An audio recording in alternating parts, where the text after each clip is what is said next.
Great to have you back. In case you're just joining in, this is Rise and Shine, reaching from the stables of Spectrum Television at the beautiful hills of Ibiakura. And today, just so you know, we'll jump right into the talking point segment on the show.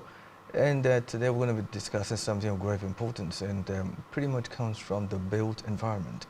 And when we're talking built environment, I have a specialist here in the studio who's going to shed more light on the subject matter with special reference, actually, to the subject matter of collapsed buildings, infrastructure deficit, and the way forward.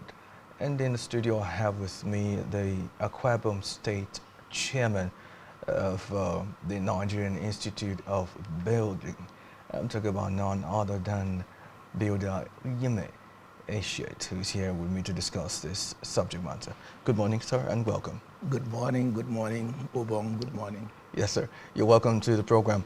Okay, so let's talk. First of all, a lot of questions arise when it comes to building collapse and all of those attendant issues. Taking into consideration the last case, a case that happened in Ikoyi. In cases like that, from a professional standpoint, who exactly is to blame when it comes to building collapse?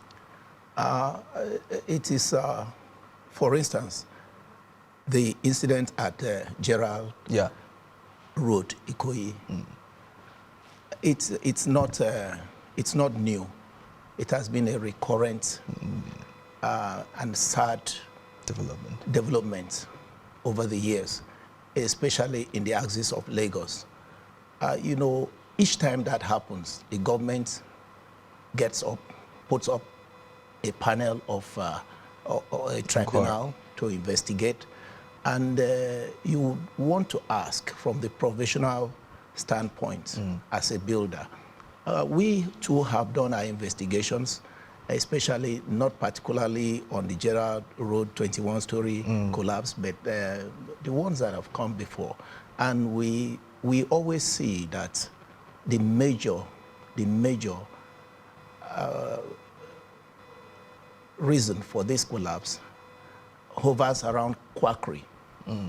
That if you look at it very well, the right professionals were not used in executing the building. The other reasons that a building may collapse, it might as well be, you know, a faulty design. But most of the time, it is not faulty design because the design must have been okay, must have been approved, must have been found to be okay. But what about the construction process? Okay. So the construction process is where a whole lot of things can happen that would lead to the collapse of the building. And a true professional will not want to do, he's guided by the law, he's guided by the regulation of his professional body, and he will find it very difficult to bend, corners and do things that are not professional. And so I want to rely on the findings of that panel that investigated, that the governor of Lagos State instituted to investigate the causes of that particular building collapse. And the panel summarized it to be the erosion of professional ethics. And, you know, mainly they say the summary was that it was erosion of professional ethics. But I can quickly say that in that particular building, no builder was involved in the production process of that building. And so if the panel found out that it was erosion of professional ethics, then we look at what provisions were involved in the production of that building. And you know, Obong, that no developer would want to build a house that will collapse. We are talking about deficits now. The collapse of a whole 21-story building that was supposed to, you know, provide accommodation for many is a setback on the remedy to the infrastructural deficit that we have in the housing sector. No, just before I let you continue, a school of thought says that greed was also a functional part of why that building did collapse. Of course. Because initially it was designed for 15 floors, Yeah. and some other floors were added in it. What's your take on that? Yeah, of course, we've read that. Much of what we get to know about that building is what we, read from the newspapers. And of course, I've taken time to read what was supposed to be the, the submission of the panel to the Lagos State government, and even the white paper and decision taken. And I think that was saying, that's why in the white paper, the government agreed to sanction some of their civil servants. Yeah.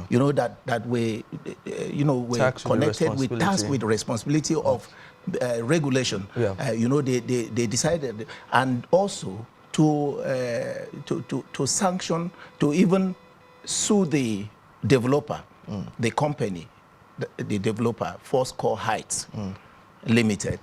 Okay, so that, and even forfeit the land. Yes. And bring down the other two 15-story buildings, because an integrity, test was done on those buildings, and they were found to have failed. So they are just a disaster waiting to happen. And so the two buildings are to be brought down, the two other 15-story buildings. So it is something very empirical. If you found 3 buildings in a place and 2 are already standing at 15 stories and they were to be completed at 15 stories, most likely the third one would have been also 15 stories. So, but now that one rose above 15 and went to 21 and came down. And when things like this happen, you know that even the owners did not intend it to happen, because the owner of the building actually was consumed in that collapse. And so, except it was a deliberate suicide, so, but it wasn't. So it is ignorance, not doing the right things. And that went very far, consumed even the owner, his friends, and the entire workers. More than, at the last count, the coroner's inquest has shown that we lost 50 lives. Yeah. About 47 men and 3 women were lost in that building. So, and you can imagine that. We can talk less of, material loss, but not human loss. Okay, all right, now, there's this huge disparity when it comes to the construction industry. Who does what? Okay. Now, I've seen quite a number of things happen where someone who would do a design and go ahead to build without involving anybody else. Someone else who was just brought in at the point of maybe bringing specifications for iron rods takes over the construction of the building. Or someone says he has a brother, that his brother has been doing this for a long time and wouldn't want to contract a professional. Really, is there, we'll come to that particular one later, but is there any discrepancy or contest or rivalry, so to speak, between professionals in the construction industry? I would say the professionals are not in rivalry. The matter actually lies on the developer who wants to build, because he doesn't know. Ignorance plays a very major part. And for some time now, a developer might meet an architect first. And if he insists at the end of, his architectural design and everything, if he insists, and if he knows that the right professional to actually produce and manage the building is a builder, he will get all his plans and turn it on to a builder to actually do the production process, because he's trained for that. But if he doesn't know, he can allow the architect to continue with the construction. I'm not saying here that an architect wouldn't be able to see through a building successfully, but in the built environment, there are 7 provisions, and each provision knows what the other one does, because they are trained. They are trained to know that. They are even, some of them are, you know, in the university, they receive their instruction from the same faculty. So the professionals know, they know their limit, they know their bounds. But who doesn't know is most likely the client, is the public that doesn't know who does what. And that's why programs like this that will invite people like us from, you know, the built environment, from provisions, will help the public a great deal. Because you'll be able to know that when you want to build, this is where you start. There are 7 professionals in the built environment. And if you permit me, I can mention them. No, go ahead. Yeah, I can mention them. So there is the architect. Indeed, if you want to start a project, depending on what kind of project you want to embark upon, you may even start with an estate surveyor. You know, he's going to, because he is the one, is the expert on rental and commercial use of a building. You know, so maybe you want to go into properties that you want to rent out. You may start by looking for an estate valuer, estate surveyor, to tell you, if I put this property, I want to do this property, if I put it here, will I make money from it? So he's a key member of the built environment, the estate valuer or estate surveyor, like we'll call them. Then we have the architect. We all know what they do, that they design buildings. And when they design, they can also inspect, you know, supervise the construction to look like what they designed. Yeah. Okay, we have builders who, by law, are the ones to manage the production process of a building. Because a building is a product. We are in the studio. It was produced. It might have been designed by somebody. So, and we have the land surveyor, the surveyors. There are, you know, the ones that would demarcate the land and give the land its size and shape so that you can use that, you know, kind of information to locate the land and use the land. They work even on the surface of the land and down the land. And then we have the engineers. And the engineers, there are a number of engineering professions as grouped as engineers.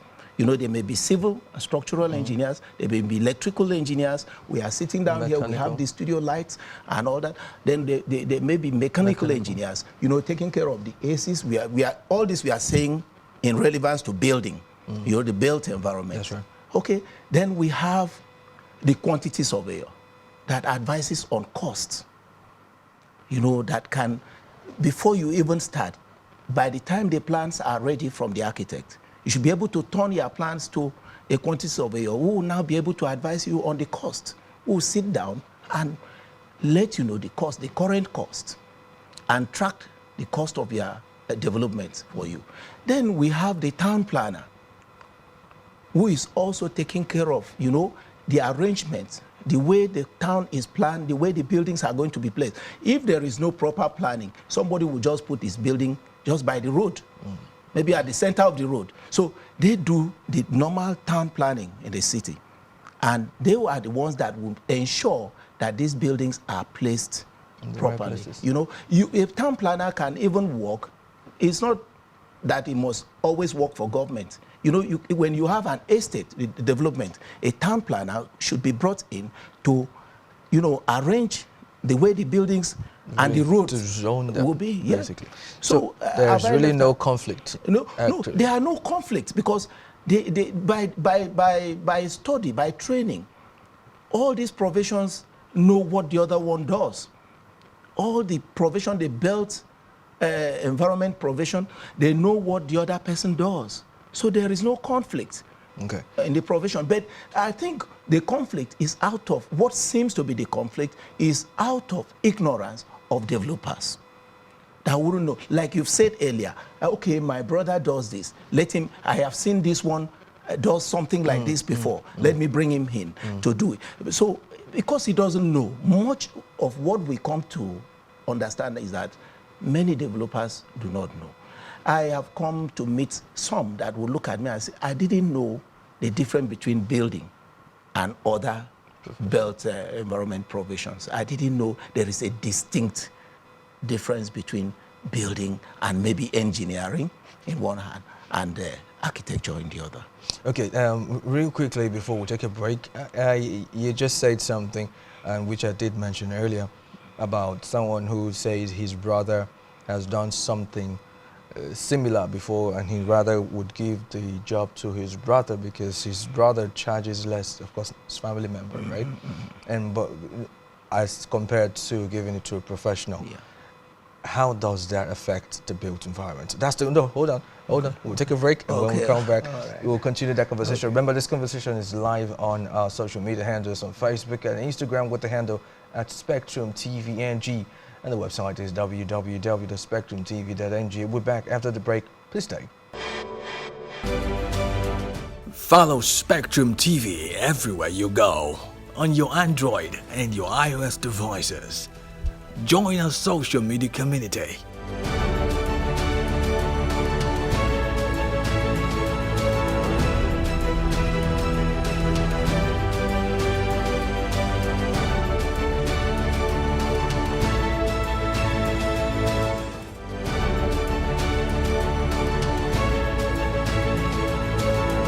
Like us, follow us, share, comment on our post, and let's get interactive. And do well to visit our website at www.spectrumtv.ng. Now you have no excuse not to be connected to the first privately owned television station in the Aqua Cross region. Spectrum Television, broadening your horizon.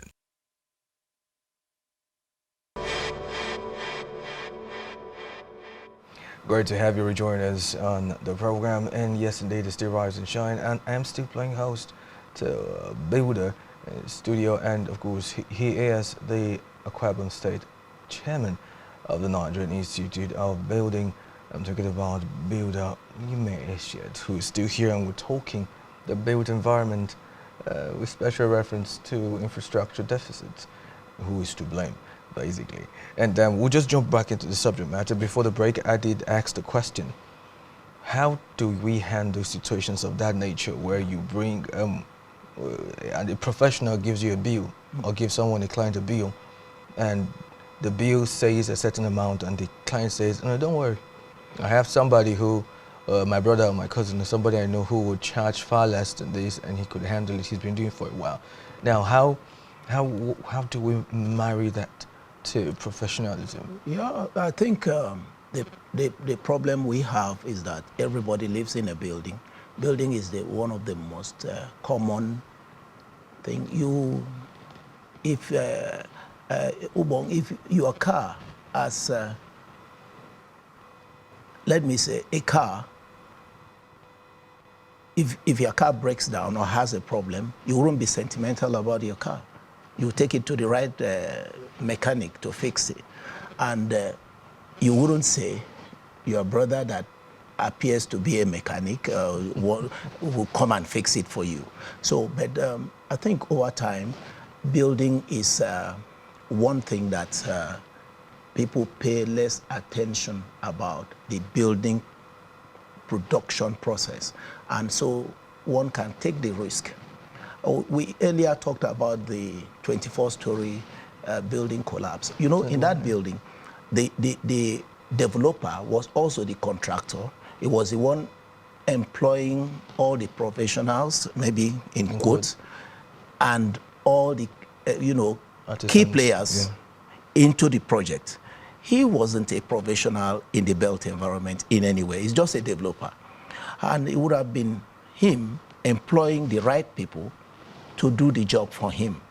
But he decided to, from what even the report of the panel, he took upon himself to be the contractor and to be the developer. So, same. And if an individual feels that, oh, I want to save money, at what cost? Maybe what he was trying to do, he felt he was trying to save some money for himself because the professionals have told him this is the cost, and he has found out that if he does it himself and assemble different kinds of craftsmen and artisans to work for him, he would have, be able to cut the cost. But at what cost? At the end of the day, we saw that if at all he did cut the cost, it came to zero. At a point, that place became ground zero. And life were lost, material lost. The dream of closing the deficit of housing in Nigeria, was not achieved. And now the other buildings are going to be brought down.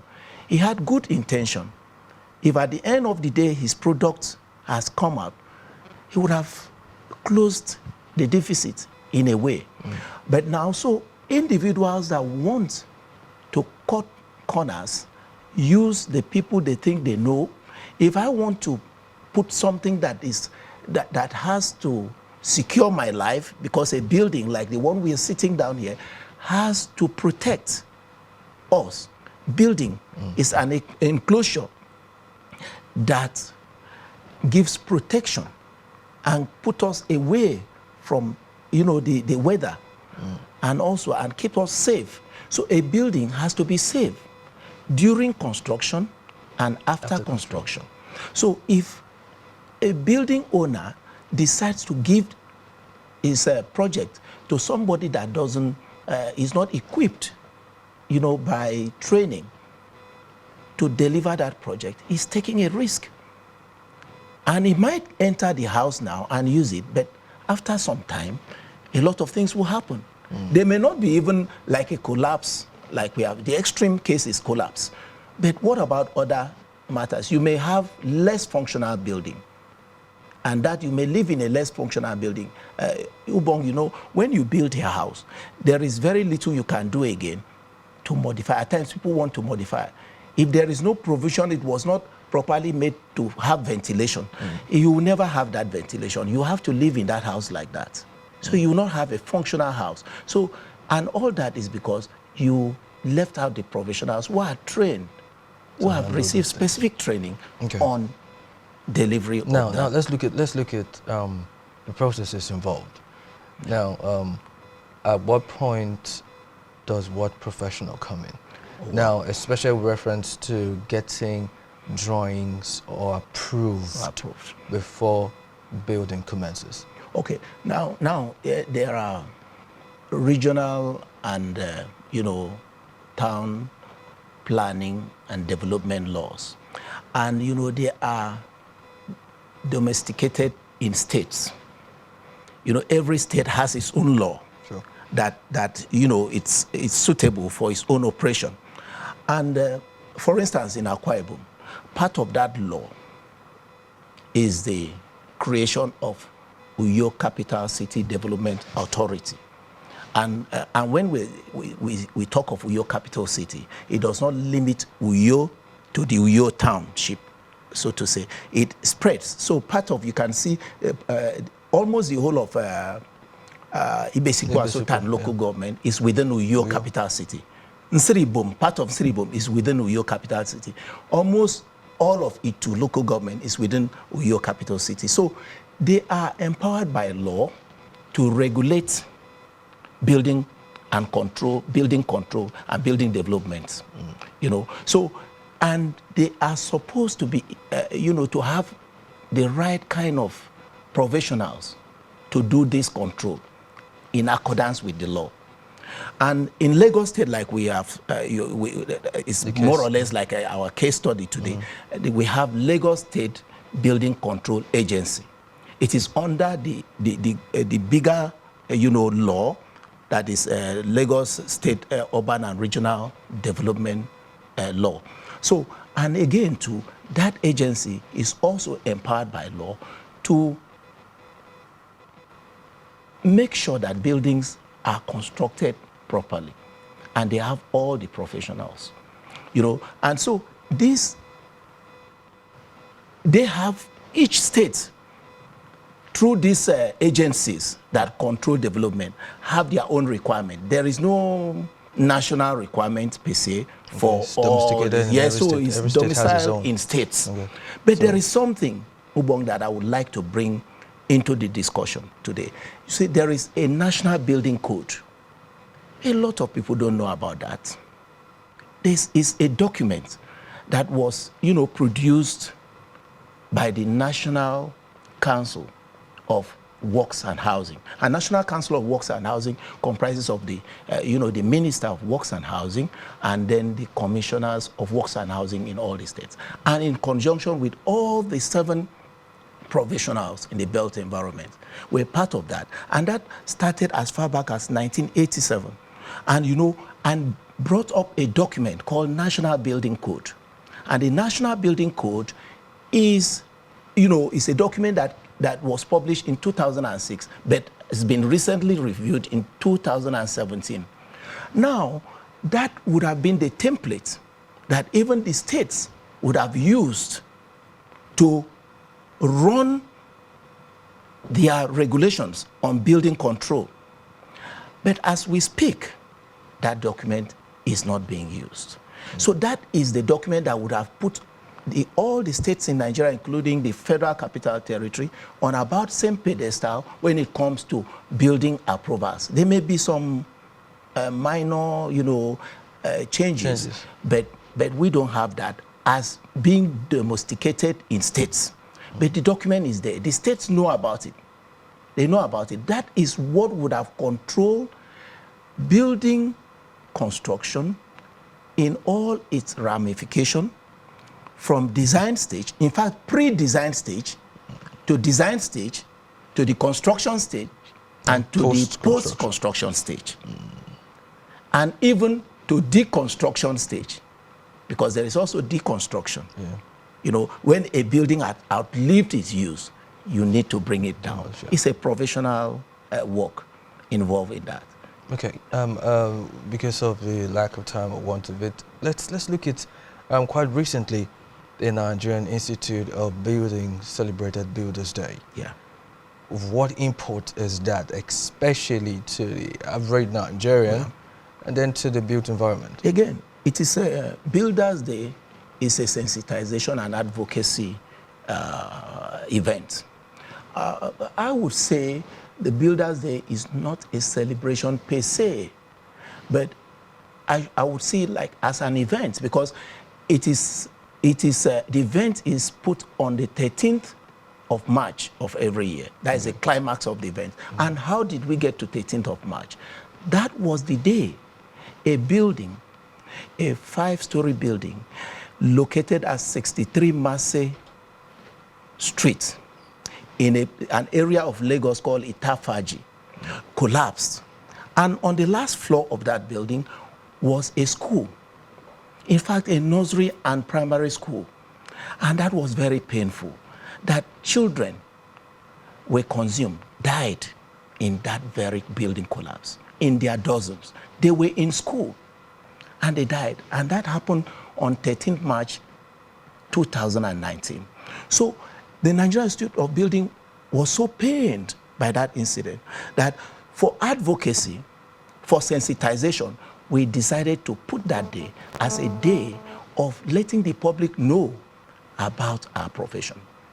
Because if builders are engaged in the building construction production, in building production management process, then this collapse would have been brought to the minimum. I am not saying that there will be a time that buildings will not give way, because there are many factors. The natural factor is there, what we call the act of God. Yeah. Okay, maybe because of earthquakes, hurricanes, and this and that. But thank God there is always early warning. The technology and science has made us have early warning for that. So people can be evacuated from such areas. But you will lose the buildings, you will lose the structures when that happens. So that is there. And buildings are also designed even to stand against such when they know that those areas are prone. So the basis of collapse in Nigeria is quackery. It's using the wrong people, because if you put a professional there, the professional will be able to know when a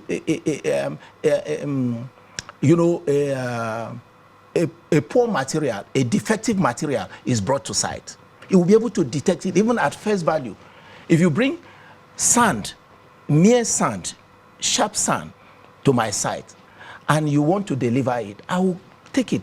There is a test that I will do to the sand to be sure that the sand is good as a professional. And so if you know nothing about that, you always accept even sand that should not be used for the building, and that will weaken the fabric of that building. So professionalism, that is essence of Builders' Day.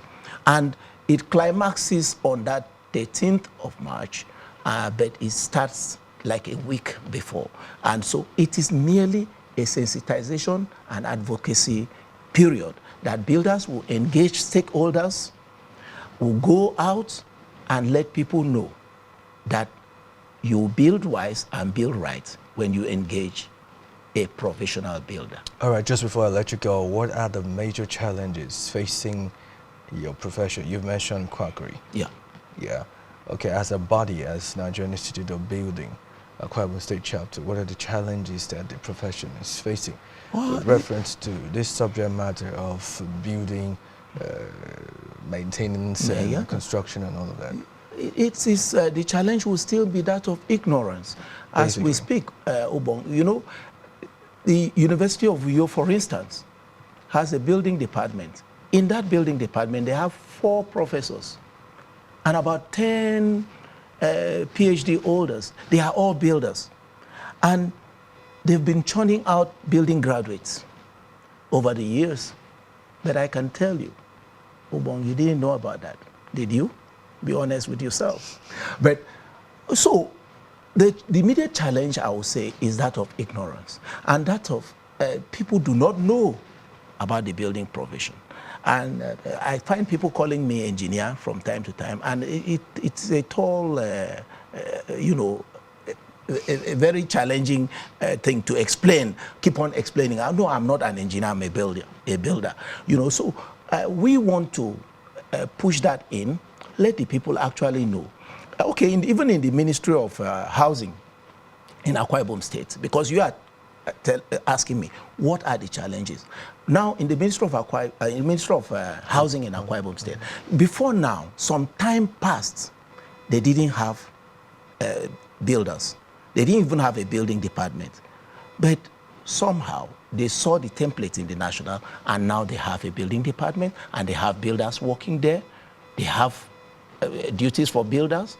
So we want same to happen in UCCDA, Uyo City Capital Development Authority. That is the regulatory body of government to regulate building, you know, development, construction in the Uyo capital city to start with. So we want, as we speak, there is no single builder employed in that authority. There is not even one. So we are engaging them as stakeholders, and whereas the one of Lagos has, and the one of other states have. So the sooner, these are the challenges that locally, I would say, it is that of, you know, knowing who the builder is, and knowing when to engage the builder in this state. And that, I can assure you, we are going to push it in. Right. And everybody will soon know that giving your building to a builder is safer. And we have regulatory provisional council that cautions and regulates you know, provision. You can report me. If you give me a job and I tend to disappoint you, and I'm doing things that are not right, you can report me to the registration council. It's called Council of Registered Builders of Nigeria. That belongs to government. It's a registering body that registers builders and licenses them to practice.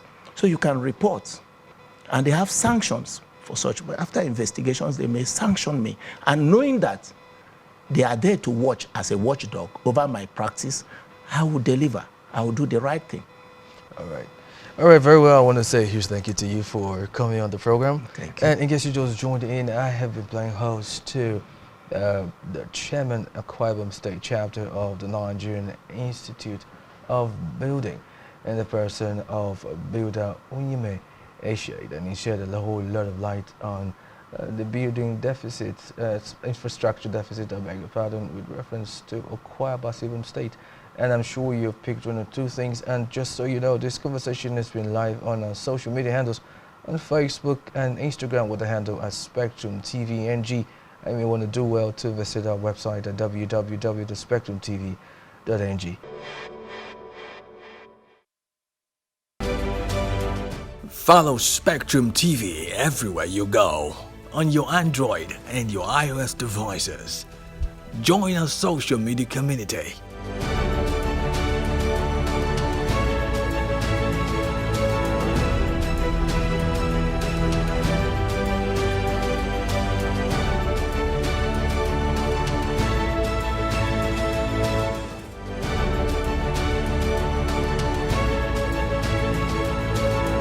Like us, follow us, share, comment on our post, and let's get interactive. And do well to visit our website at www.spectrumtv.ng. Now you have no excuse not to be connected to the first privately owned television station in the Aqua Cross region. Spectrum Television. Broadening your horizon.